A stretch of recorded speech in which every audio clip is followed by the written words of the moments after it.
Bienvenue dans Le Goût des Maîtres, le podcast de la clinique du droit des affaires.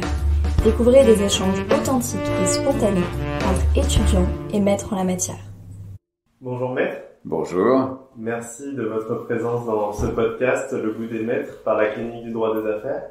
Je vais commencer par cette question qui revient au fil des épisodes. Maître, qui est votre maître ?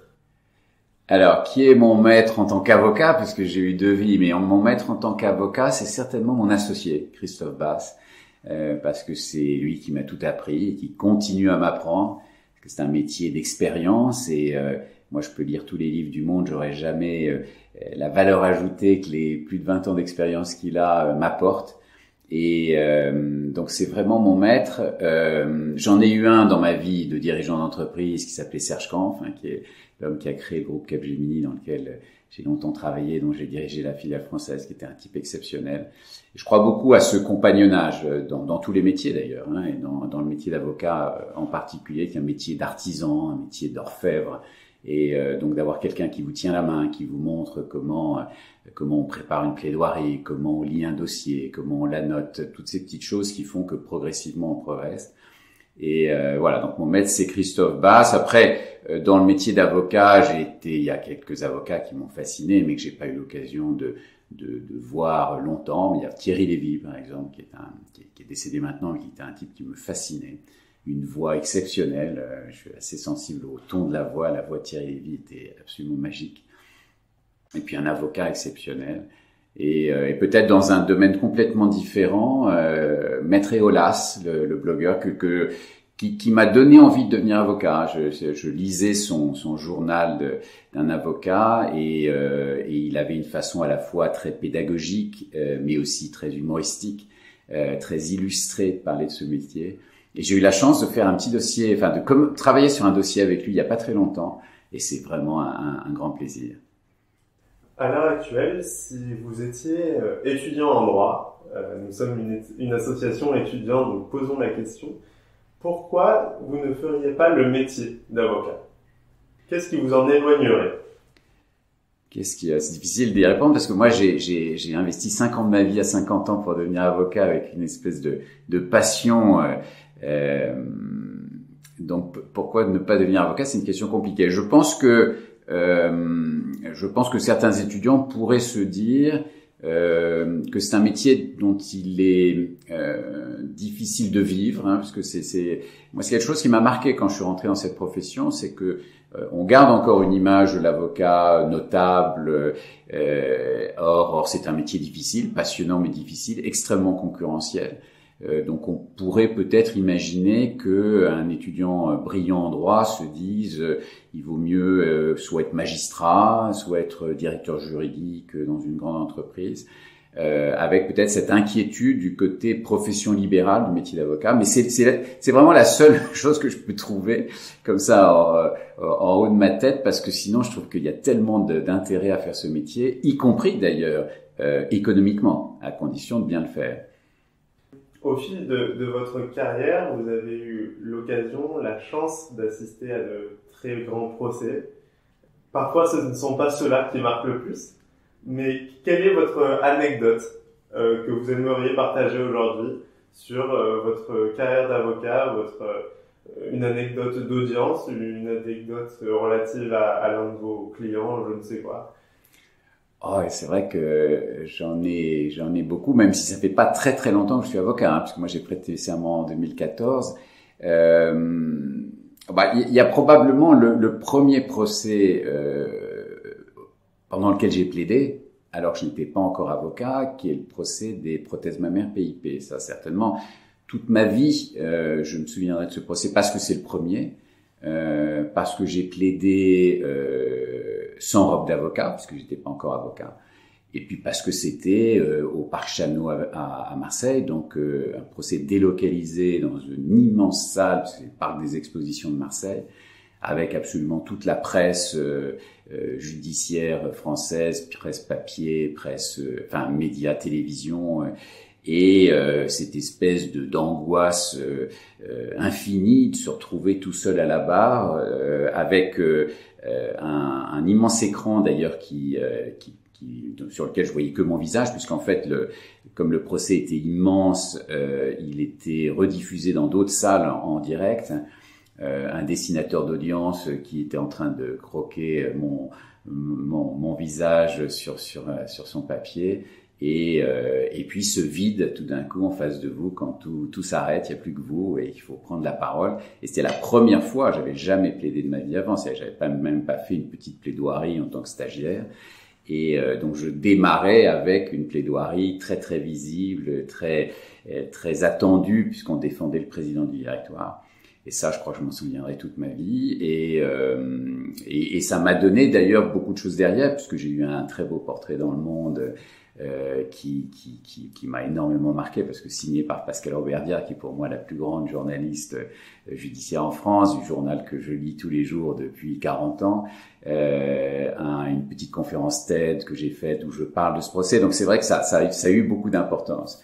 Et puis si je devais citer une autre anecdote, je pense à l'instant à quelque chose qui m'a beaucoup marqué. J'ai défendu, alors c'est complètement différent, devant une cour d'assises, un homme qui était soupçonné, qui était accusé et qui a été condamné d'ailleurs pour 5 crimes, donc ce qui en criminologie s'appelle un tueur en série, et qui à l'issue des 5 semaines d'audience, donc c'est extrêmement long. Donc nous plaidons en dernier, nous étions 3, dont Christophe Basse et Jean-Philippe Roman. Et assez curieusement, quand j'ai fini de plaider, il me passe un petit papier, donc il était dans le box, et c'était ma note. Donc il m'a noté, il notait ses avocats.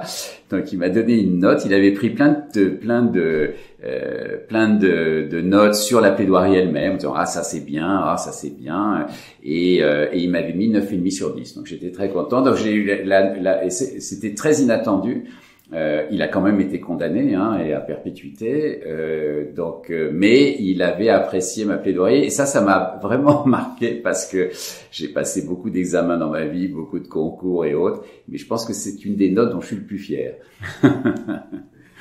Ce podcast a vocation à vous faire parler de la profession d'avocat, de votre vision de la profession d'avocat. Aujourd'hui, si on vous laisse une tribune, un champ libre d'expression, que souhaiteriez-vous dire sur cette profession, sur ce qu'elle vous apporte, sur ce qu'elle vous fait ressentir?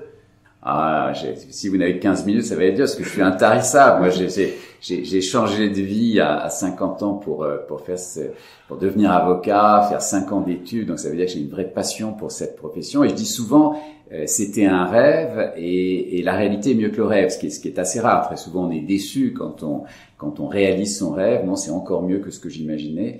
Écoutez, moi, j'y vois plusieurs choses. D'abord, la matière elle-même est magnifique. Moi, je trouve. Alors, moi, je fais que du pénal, essentiellement du pénal des affaires, mais ça veut dire que je suis dans des situations où des gens risquent de perdre leur liberté, de perdre leur réputation, d'avoir des impacts financiers très importants ou professionnels importants.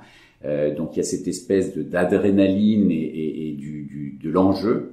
La technicité du droit, parce que quand on fait en particulier du pénal des affaires, on est à l'intersection de plein de droits, du droit des sociétés, du droit de l'environnement, du droit du travail et du droit pénal, et donc des raisonnements juridiques qui sont assez sophistiqués, et moi j'aime cette technicité-là, plus l'adrénaline de l'audience et de la procédure pénale en particulier, avec tous ces actes d'enquête, des perquisitions, des gardes à vue.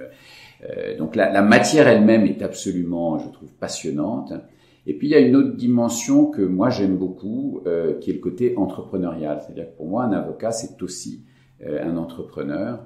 Et de ce point de vue-là, moi, avec Christophe Basse, on a créé un cabinet avec une vraie vision, avec un projet d'entreprise, avec des KPI, avec une stratégie de développement de clientèle, avec une stratégie d'honoraires. C'est-à-dire que comme une entreprise. Et là, je réutilise finalement tout ce que j'ai fait pendant 25 ou 30 ans dans l'entreprise.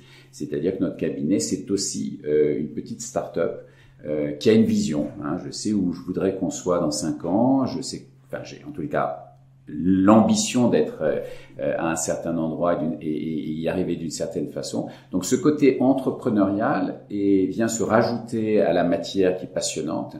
Et je trouve que c'est la somme des deux qui est vraiment passionnante. Que vous n'avez pas, par exemple, si vous êtes magistrat, ou si vous êtes même juriste dans une entreprise. Donc c'est un peu la somme des deux que je trouve absolument passionnante. Merci beaucoup. Et pour finir, Maître Mazon, qui aimeriez-vous voir à cette place répondre à ces questions? Il y a en dehors de mon associé Christophe Basse, qui je trouve quelqu'un qui a vraiment beaucoup de choses à dire, avec une expérience très différente de la mienne. Dans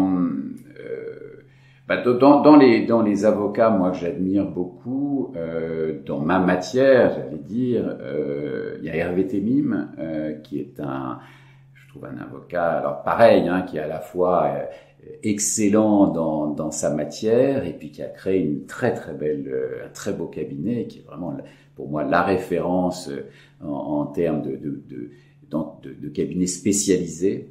On a eu l'occasion il n'y a pas très longtemps avec Christophe d'être sur un dossier contre lui, et c'est vrai que c'est quand même un excellent avocat à tout point de vue, je pense à la fois sur l'aspect technique mais aussi sur l'aspect éloquence à l'audience.